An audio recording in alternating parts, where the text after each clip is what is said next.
Olá, muito boa noite para você. Estamos no Novembro Azul, mês destinado a conscientizar os homens sobre a importância de cuidar da própria saúde. O foco principal é prevenir o câncer de próstata. De acordo com a estimativa do Instituto Nacional do Câncer, em um ano deve surgir cerca de 61 mil novos casos da doença. O preconceito ainda impede que muitos homens façam o exame, fundamental para detectar o problema ainda no início. E como é um câncer silencioso, ou seja, não dá sinais, a descoberta tardia pode prejudicar o tratamento e diminuir até as chances de cura. A recomendação é que todos os homens acima de 50 anos façam o exame todos os anos. Mas, se houver casos na família, o ideal é procurar um médico a partir dos 45 anos. Agora, por que será que os homens costumam ser tão negligentes quando o assunto é a própria saúde? Casos de câncer de próstata poderiam ser evitados se a atenção fosse maior? Quais as outras doenças que afetam principalmente os homens? Para falar sobre todos esses assuntos, nós convidamos o especialista em saúde sexual masculina, o doutor Cristiano Grisa Estivalé. Doutor, muitíssimo obrigada pela sua participação aqui no nosso programa. Muito obrigado a você e a todos os telespectadores. Vamos começar um pouco com essa polêmica. Em geral, os homens de fato têm uma resistência maior a procurar médicos, a fazer exames? Tem. Os homens têm uma dificuldade muito grande de admitir uma falha ou de admitir uma fraqueza, né? Isso leva a uma dificuldade de procurar ajuda, seja ajuda para pedir informações ou ajuda para ir ao médico, né? Eu costumo dizer que os homens só vão ao médico em duas situações.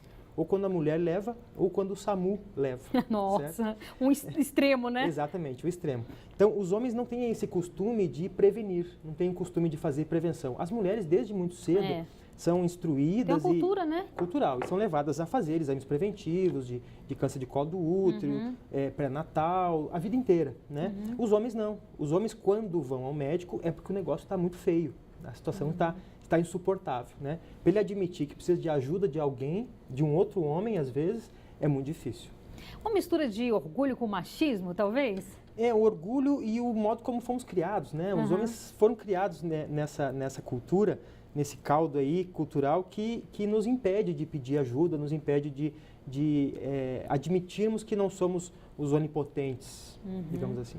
E aí, como então o senhor estava falando, essa questão da esposa, da companheira, da mulher, mais uma vez recai um pouco, então, não diria essa responsabilidade, mas talvez essa atenção maior à mulher, ela deve ter esse cuidado, então? Então, eu acho que sem dúvida, né, a esposa, se realmente gosta do marido, conversar com ele sobre isso, sobre a necessidade de procurar o médico, de procurar fazer exames preventivos, porque não é só o caso do câncer de próstata, né? Nós temos aí casos de homens com hipertensão, com diabetes, que passam anos sem diagnóstico e descobrem, às vezes, de uma maneira fortuita.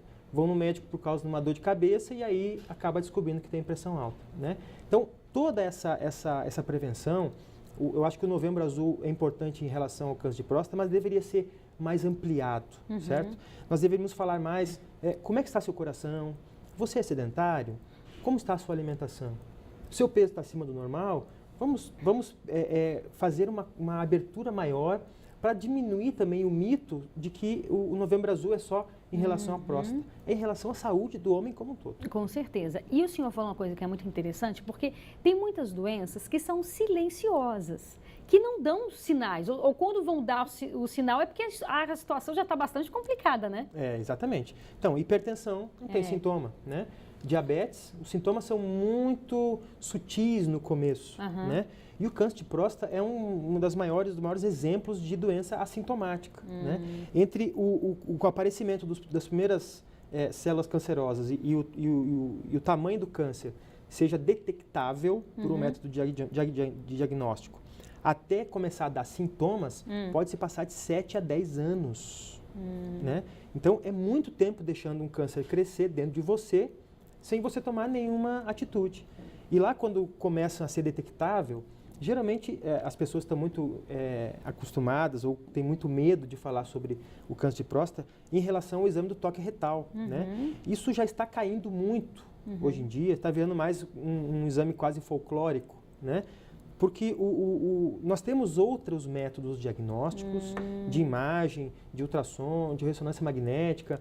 O próprio exame de sangue que é feito PSA todo ano é um método muito sensível de diagnóstico que pode derrubar essa necessidade do exame de toque retal. Claro, se for detectado uma mudança, uma alteração no exame, vai ter que passar para o exame de toque, certo? Mas até então, até descobrir alguma coisa, não tem necessidade nenhuma. O medo dos homens é ir no consultório do médico e levar o tal do toque retal. Mas aí que entra o machismo também, né? Porque coisa assim, enfim, cada mente é cada mente. Mas se é um exame que dura quantos segundos, eu acho, é coisa muito rápida ali. É coisa muito rápida. Não é coisa isso? de 15 segundos, 15 20 segundos, acabou, enfim, né? que você vai detectar algo ainda no começo, porque é isso que é importante as pessoas saberem. Se você detectar no início, no começo, a chance de cura é muito grande. Então, a chance de cura do câncer de próstata, quando detectado no começo, é mais de 95%. Olha aí.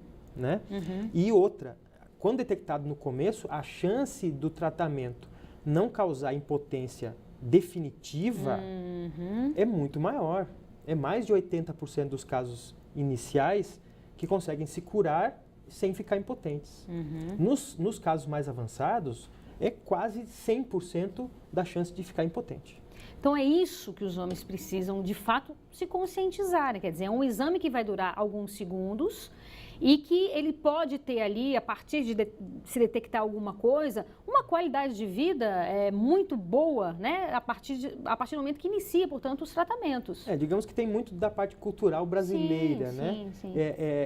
Eu sei que é melhor eu passar um pequeno desconforto agora do que ter um grande desconforto no futuro, né? Mas o brasileiro prefere não pagar o IPVA em março e abril e deixar para pagar no último dia e pegar uma fila de 12 horas no Detran. Quando não cai numa multa também. Exatamente.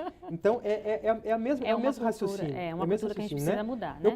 Eu passo um pouquinho de aperto agora, um pouquinho de desconforto agora, e não vou ter um problema pior no futuro. Com certeza. Né? Então, o fato de se prevenir é justamente para isso. Sai mais barato, é muito mais eficiente, né? E causa muito menos danos quando é descoberto no começo. Com certeza. E esse exame do toque, ele é preciso, quer dizer, de fato é possível descobrir, detectar o câncer ali? Então, mesmo o exame do toque sozinho não faz nada, né? Nós médicos costumamos trabalhar com o máximo de informação possível. Sim. Né? Então tem toda a história familiar do paciente, tem aí o sintomatologia que ele está apresentando ou que ele não está apresentando. Né? Temos os exames de sangue, temos os exames de imagem e, caso necessário, por último, a gente faz o exame de toque. Né? Então é tudo uma teia de exames que nos levam a desconfiar ou a ter a certeza de um diagnóstico. Então, o exame de toque é uma parte desse arsenal todo de exames, né? Tá certo. A gente faz um breve intervalo agora. Não saia daí, daqui a pouco eu volto. Vou esperar você.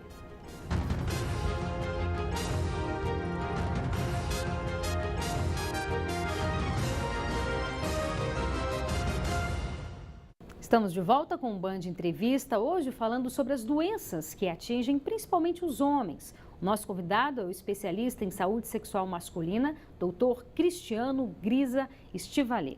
Doutor, eu queria que você explicasse um pouco o que é a próstata e para que ela serve, qual a função dela no organismo? Bom, a próstata é uma glândula do tamanho de uma noz, aproximadamente, que fica exatamente embaixo da bexiga, né? Então, a saída da bexiga é através da próstata. Então, o nosso canal da uretra, onde sai a nossa urina, passa por dentro da próstata. A próstata é como se fosse um registro, uma válvula para controlar o fluxo. Porque ali pela próstata passa também o fluxo da ejaculação. Então, quando o homem está excitado, a próstata fecha completamente a saída da uretra, da bexiga, para que durante o ato sexual, por exemplo, não saia urina, né?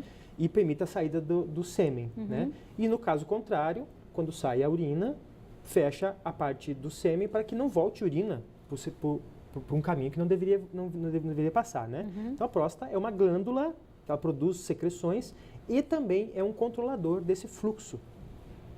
E por que é grande o número de câncer? Ou a quantidade de câncer na próstata? O câncer de próstata está fortemente ligado ao envelhecimento da população. Né? Então, há 50 anos atrás quase não se ouvia falar. As pessoas morriam muito mais cedo, né? 60 anos, 65 anos. Hoje, com cada vez mais a nossa população ficando mais idosa, nós temos maior quantidade de homens passando aí dos 70, 80, 90 anos, né?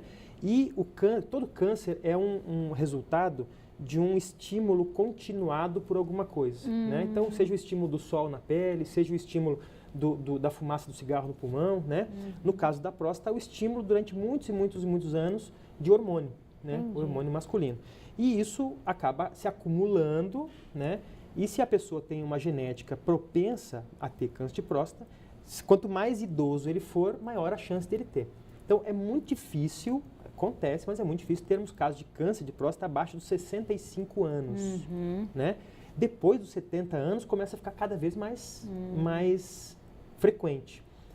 Alguns pesquisadores dizem que se nós vivêssemos 120 anos, todos os homens teriam câncer de próstata. Entendi. Né? E o ideal, de fato, olhando essa realidade, é que a partir dos 50 anos o homem comece a ter uma atenção maior nesse sentido?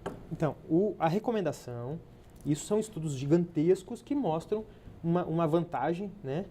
A recomendação é que a partir dos 50 anos o homem faça uma consulta especializada todo ano, né, com o intuito de fazer um rastreamento para esse câncer de próstata.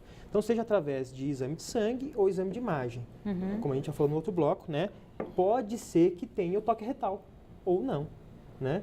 Os homens estão muito com medo de ir no médico, porque agora acham que qualquer médico vai sair fazendo toque retal, né? Mas não é bem assim. O toque retal faz parte do diagnóstico, pode ser usado ou não, né? Então, a partir dos 50 anos, todo ano fazer os seus exames, mas aproveitar esse momento que você vai no médico, já fazer um exame de colesterol, já fazer um exame de diabetes. Check-up mesmo, um check-up geral. Anual, né? Exatamente, exatamente. Até porque, como a gente está falando aqui, é importante que a gente bata nessa tecla. A depender da antecedência, né, com que você descobre, você vai ter uma qualidade de vida muito melhor. E uma possibilidade de tratamento muito melhor, né? Os homens levam seus carros para fazer revisão a cada 10 mil quilômetros, né? E ficam marcando a quilometragem. Cuidado minucioso, exatamente. Né? E aí, quando se trata do próprio corpo, tem uma displicência dessas. É verdade, não pode. Realmente, por isso a importância também do Novembro Azul, como o senhor falou, não só pela questão do câncer de próstata, que é muito importante, porque tem todo um preconceito por trás. Sim. Né? E como a gente já falou aqui, enfim, você pode diagnosticar com uma certa antecedência, tratar e curar, mas como um todo mesmo, porque as mulheres, em geral, elas vão ao ginecologista uma vez ao ano, né? Exatamente, vão ao ginecologista, fazem pré-natal, estão acostumadas desde a adolescência praticamente a ter um controle médico todo ano, né? Os homens, infelizmente, ainda não têm essa cultura. Mas né? a gente pode criar, né? Aos E poucos talvez vai o se Novembro mudando. Azul talvez possa ajudar nesse sentido, ajuda nesse sentido, exatamente. E com relação ao câncer de próstata, existe algo a se fazer para evitar, por exemplo, câncer de pulmão, né? Geralmente... Parar de fumar. Exatamente. Ou se quer iniciar a fumar, né? Com relação ao câncer de próstata, existem alguns cuidados específicos? Então, existem alguns estudos que mostram que existe uma prevalência maior no câncer de próstata em quem tem consumo aumentado de gorduras, por exemplo, saturadas, né? Mas são coisas muito pequenas, né? Basicamente, o câncer de próstata tem um fator genético hereditário muito forte, né? Então, não tem como a gente mudar de família. Sim. Né? Não é família.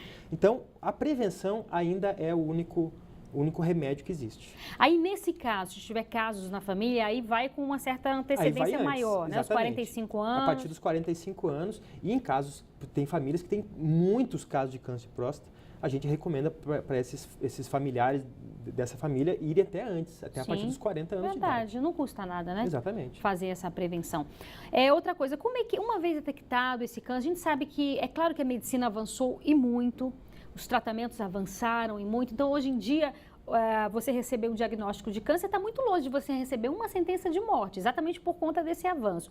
Mas como é que é hoje esse tratamento? O psicológico do homem ainda fica muito afetado quando ele recebe esse diagnóstico? Então, depende muito do estágio onde esse câncer é diagnosticado, né? Nos estágios iniciais, costuma-se fazer radioterapia, né? E cirurgia. Radioterapia, ela é local? Local. Como é que é? Local, né? Aí não tem aqueles efeitos do cabelo cair ou alguma... Só na quimioterapia. Só na quimio, na rádio não? Na rádio não, né? Na radioterapia, existe até umas sementes de isótopos radioativos, são colocados dentro da próstata, né? São colocados lá dentro para matar o câncer, né? Chama braquiterapia. E existe a cirurgia, né? A cirurgia, quanto mais cedo, melhor o resultado da cirurgia. Pode fazer a cirurgia aberta, né, cortando-se a barriga, ou pode fazer a cirurgia via uretra, por dentro do canal da urina, né?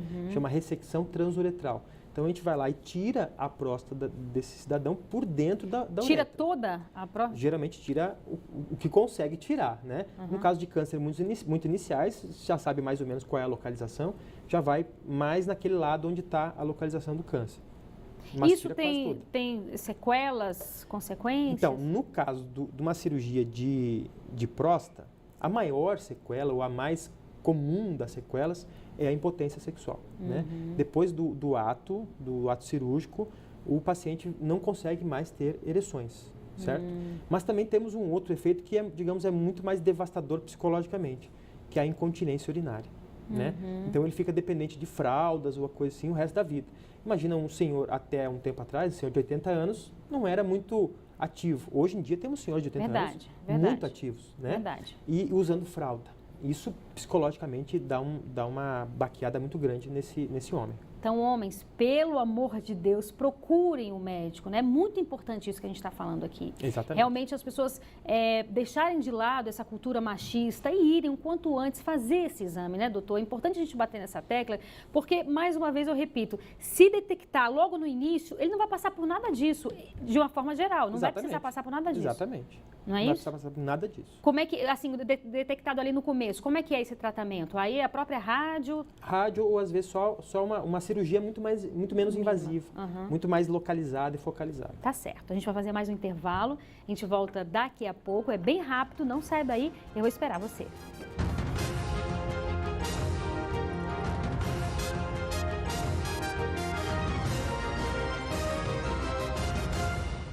Estamos de volta com o Band Entrevista, hoje falando sobre o Novembro Azul e as doenças que atingem os homens. O nosso convidado é o especialista em saúde sexual masculina, doutor Cristiano Grisa Estivalé. Doutor, voltando um pouco para a sua especialidade, né, que é a saúde sexual masculina. Quais são as principais doenças nessa área sexual que atingem os homens? Então, basicamente nós temos a disfunção erétil, né, a impotência sexual, a ejaculação precoce e a falta de desejo sexual.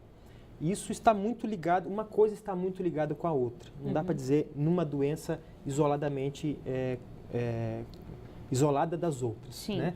A disfunção erétil pode ser causada por um problema de ejaculação precoce que não foi tratado na juventude, certo? A própria disfunção erétil pode causar ejaculação precoce numa idade mais avançada, né? E a falta de libido pode estar relacionada às duas coisas, né? Ele pode estar sem desejo sexual simplesmente porque está querendo esconder um problema, né? Então ele não procura mais a esposa porque ele está com medo de passar vergonha, certo?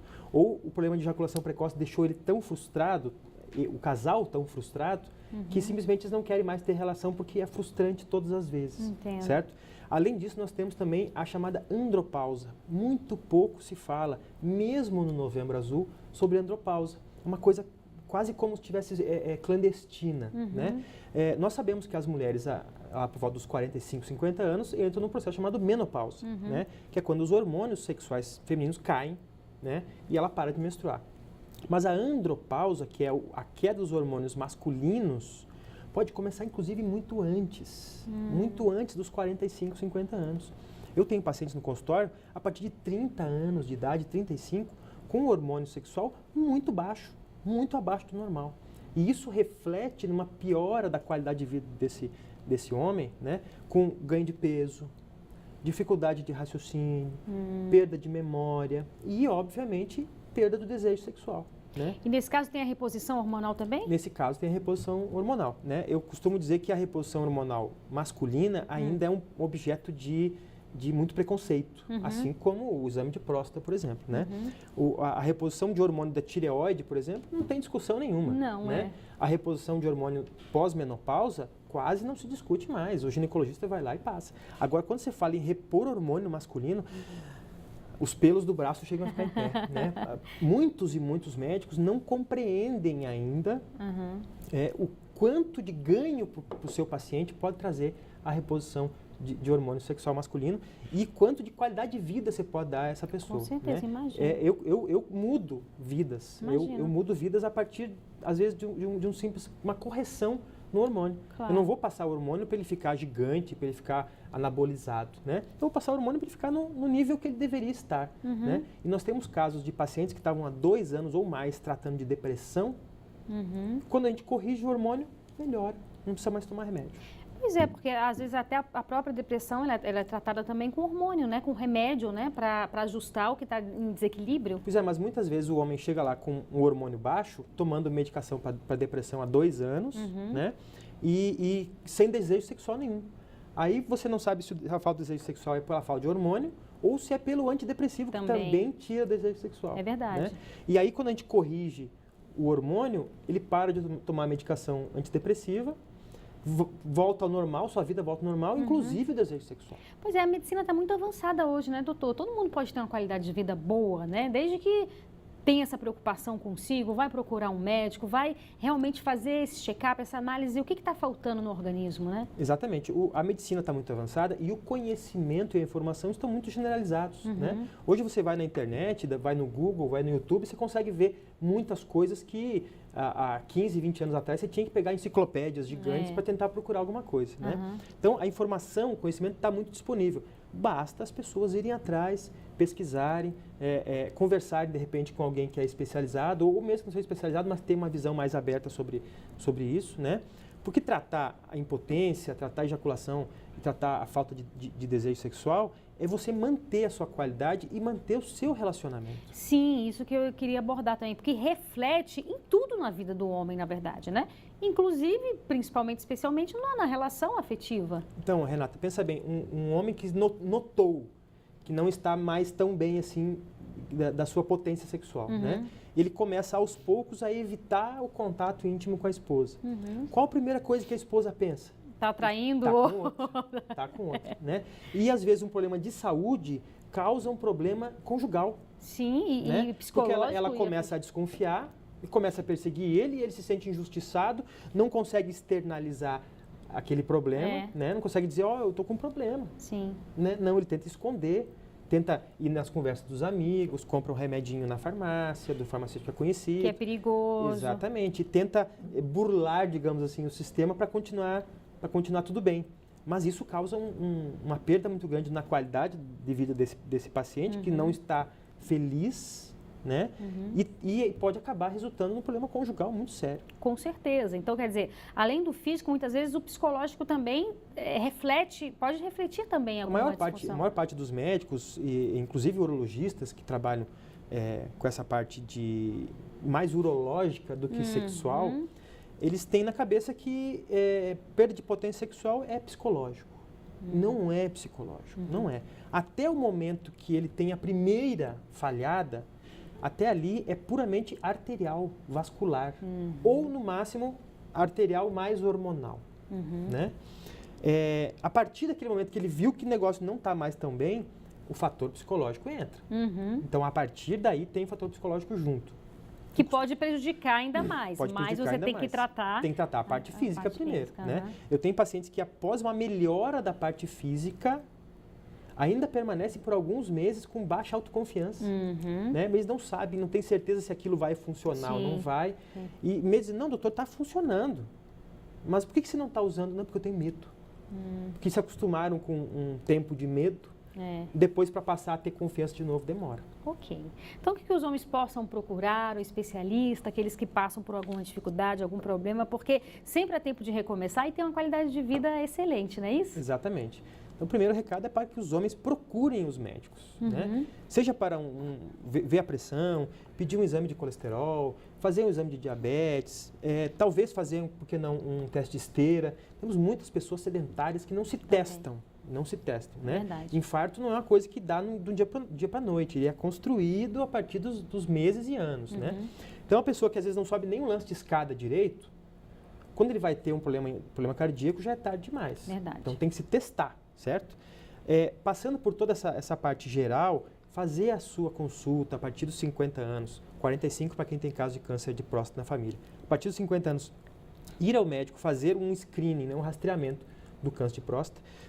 E em caso de problemas hormonais, problemas da própria função sexual, é uma parte muito importante da nossa vida, né? Poucas pessoas vivem sem ter relação sexual, sem ter uma relação amorosa, afetiva durante a vida inteira, né? Então, isso faz parte da nossa sociedade toda. Com certeza. E é muito importante, no caso de perda da potência sexual, ejaculação desde a adolescência precoce, né? Que se faça o acompanhamento e a melhoria desse problema. Tá bom. Muitíssimo obrigada pela sua participação aqui. Obrigado a doutor? você, Renata. E o Band Entrevista de hoje fica por aqui. Muito obrigada pela sua companhia e audiência. A gente volta na próxima semana. Agora você fica com o Jornal da Band. Boa noite, aproveite seu fim de semana, viu?